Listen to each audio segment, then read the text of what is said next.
Right now is just a great time to go outside and look up at the night sky. We have a couple of things up there in particular. First of all, because it's winter, the sun's setting a little earlier for us in the northern hemisphere, means longer nighttime sky. And toward the west, right now, as you look out there, you're going to see Venus right after sunset. It can sometimes be really glowingly bright.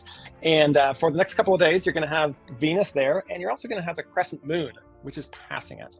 And the combination of Venus and the crescent moon in the sky just makes for a really remarkable and really beautiful sight. Religious texts of the time give reports of a star which guided the prophets and religious philosophers at the time. And what they reported is they had a star which was rising in the east, and this guided the prophets and travelers to the south. We think these observations they were observing something very real in the sky, which they could see and which other people on the Earth could see at the same time. So about 4 years ago, we had a situation where Jupiter and Saturn, from our standpoint, looked like they were passing each other in the sky. And so we had what was called the Great Conjunction, 2020. And so you could see Jupiter and Saturn, the two very, very bright and highly visible planets, passing each other in the sky. What we have this year is Venus being passed by the moon. So it's not the same. This happens more frequently. It's not the same phenomenon, but it's going to be totally beautiful because you have really bright Venus there, and you have this beautiful crescent moon, and they're passing. The moon is going to be passing right past Venus. One of the great things about looking up at the sky is you don't need anything fancy to see these. So if you have binoculars or telescopes, you can see more details on the moon and on the planets. But really, all you need to do to go out and see them is just go outside, look up, and they're very bright, and you'll be able to see the moon, you'll be able to see Venus, you'll be able to see Jupiter. And then as you get further over to the east, you can actually see Saturn, and in the morning you can see Mercury.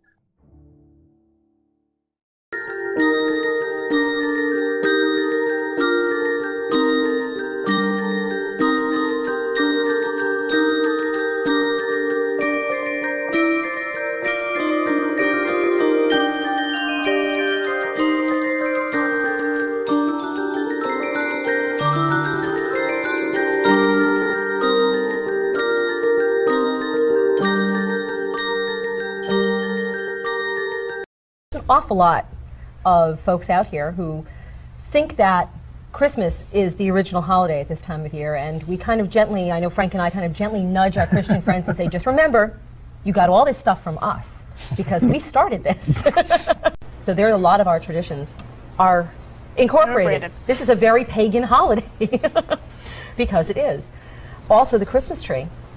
Our Christmas tree, or our Yule tree as we refer to it, is a very pagan holiday, and what you're doing is bringing in the greenery into your house so that you're bringing in life and vitality and all that the evergreens represent.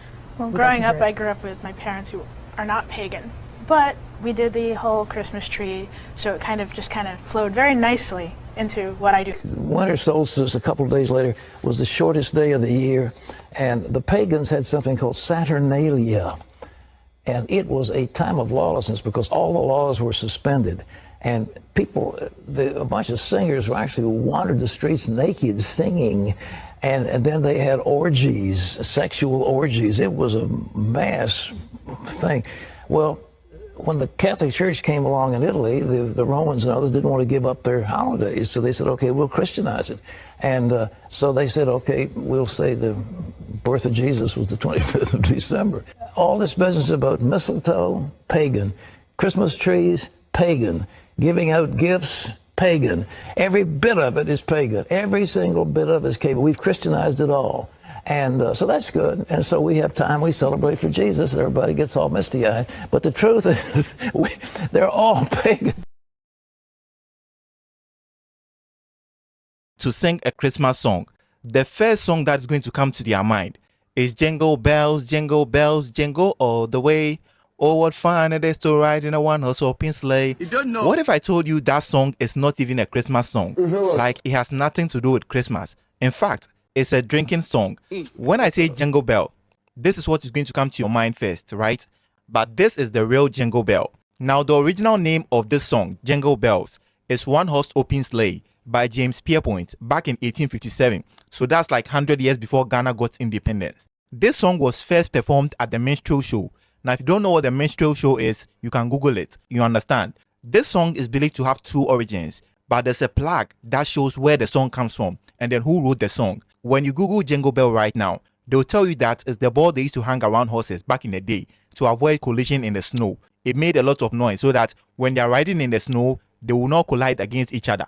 But actually, this is the real Jingle Bell. It was like a collar they used to hang around the slaves back in the day so that they could not escape. If you're escaping, there's this bell at the edges that will make noise for them to come and catch you. So just in case you are thinking of singing Jingle Bell this Christmas, think twice. When did Black Pete become Sinterklaas's right-hand companion? In the earlier portrayals found in Dutch folklore and books, Black Pete emerged as a character around the year 1850 and was characterized as a servant featuring an African appearance. Traditionally, he served as a mischievous companion of Sinterklaas, and later, around 1890, taking on one of St. Nicholas's roles, managing the behavior of children during the holiday season. According to these stories, Black Pete would take naughty children to Spain in a sack or hit them with a roe, a bundle of twigs, to discipline misbehaving children.